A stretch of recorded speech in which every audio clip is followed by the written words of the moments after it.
Common sense statement of P&L is very easy format. RFO है, other income है, add करो, minus करो expenses, you will get profit before tax, tax को minus करो, you will get profit after tax. When you have to find out the percentage, always remember RFO is taken as base, that is 100. बाकी के items को क्या करना है, ऊपर रखना है, divide by RFO into 100. We have shown this in a very easy manner. Just check the slide. Question number 31 CPC sample paper.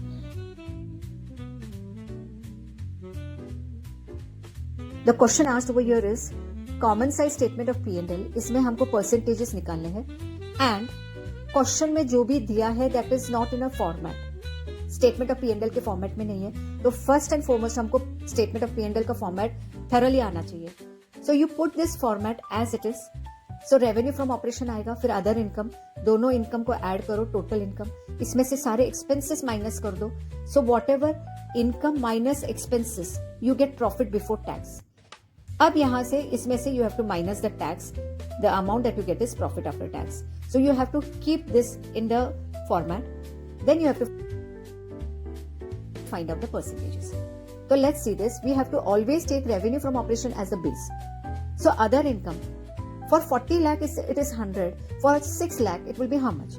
So it will be 6 lakh into 100 divided by 40. हमको मिलेगा 15%. To make it easy, हम क्या करेंगे? 46 divided by 40 into 100, 150. फिर आएगा expenses purchase of stock and trade.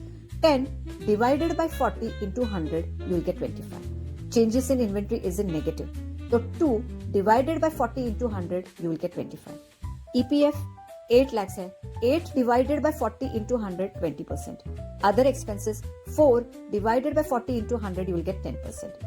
सारे expenses को total कर दो, you will get it as 20 lakhs. So 20 divided by 40 into 100, 50%. Profit before tax is 26 lakhs. 46 minus 20, you get 26 lakhs. So इसका percentage 26 divided by 40 into 100, 65%. Less tax दिया है 50%, which is very easy. 50% will be half of this 13 lakhs. इसका भी half ही होगा 32.5. So profit after tax that you get is again the remaining half, 13 lakhs and 32.5.